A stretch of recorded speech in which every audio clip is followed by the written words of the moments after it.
Sa loob ng maraming taon, ang Coachella ay naging simbolo ng global success sa mundo ng musika.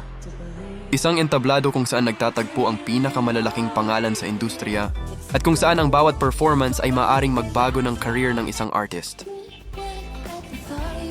Pero ngayong 2026, isang makasaysayang pangyayari ang naganap. Sa unang pagkakataon, isang all-Filipino girl group ang umakyat sa entablado ng Coachella. At hindi lang sila basta nag-perform. Pinatunayan nila na ang P-pop ay handa na sa buong mundo.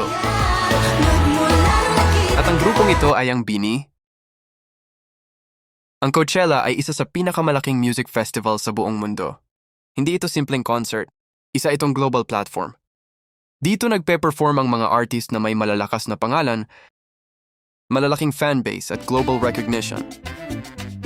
Kaya para sa isang Filipino group na makarating dito, isa itong napakalaking achievement. Hindi ito basta ibinibigay. Pinaghihirapan ito. Bago makarating sa ganitong level, dumaan ang BINI sa mahabang proseso. Mula training, development, hanggang sa pagbuo ng kanilang identity. Sa simula, isa lang sila sa maraming nangangarap. Pero sa paglipas ng panahon, nahanap nila ang kanilang tunog at estilo. Unti-unti nakilala sila hindi lang sa Pilipinas, kundi pati sa ibang bansa. Isa sa pinakamalaking turning point ng BINI ay ang kanilang mga kanta. Pantropiko, isang kantang naging viral.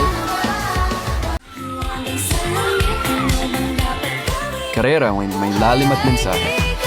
Lagi, softer, emotional side. Ang mga kantang ito ay hindi lang sumikat locally.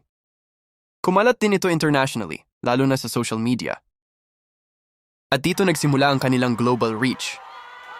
Noong April 10, 2026, opisyal na umakyat ang BINI sa Mojave Stage ng Coachella. Sa gitna ng mainit na disyerto ng California, dala ng 8 dalaga ang pangarap ng milyon-milyong Pilipino.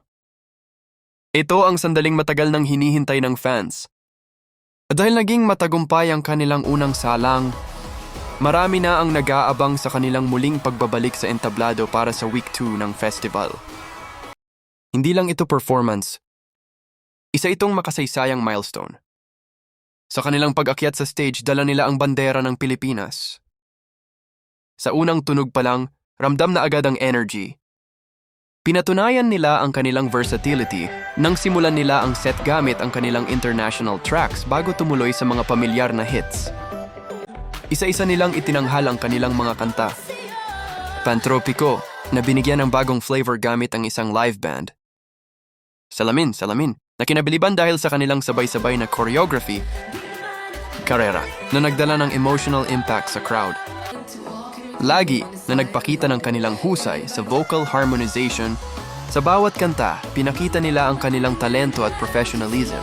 Isa sa pinakamahalagang sukatan ng performance ay ang audience reaction. At dito, hindi pumalya ang BINI. Makikita ang sigawan ng crowd habang itinuturo ng grupo ang sikat na A-hand gesture, pagtaas ng kamay ng mga fans na may dalang light sticks, at sabayang pag-awit kahit ng mga foreigners na bago lang sa P-pop. Hindi lang Pilipino ang audience, maraming international festival goers ang napatigil at na-engage sa kanilang world-class energy. Matapos ang performance, agad itong kumalat online. Clips, reactions at fan edits. Sunod-sunod ang paglabas sa social media, dahilan para mag-trend ang BINI sa iba't ibang panig ng mundo. Mas lalong lumaki ang kanilang international fanbase. Dito napatunayan na ang BINI ay hindi na lang local act, isa na silang global artist.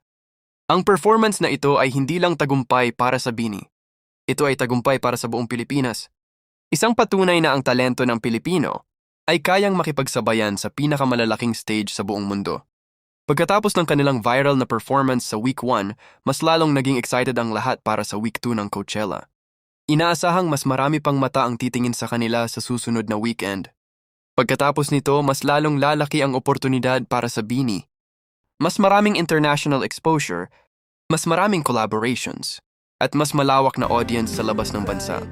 Ito pa lang ang simula. Sa huli, ang kwento ng BINI ay kwento ng pangarap at pagsusumikap. Mula sa lokal na entablado hanggang sa global stage, pinatunayan nila na ang OPM ay may lugar sa buong mundo. At kung ito ang simula, mas marami pang darating. Sa tingin mo, sino ang susunod na Filipino artist na makakaabot sa global stage?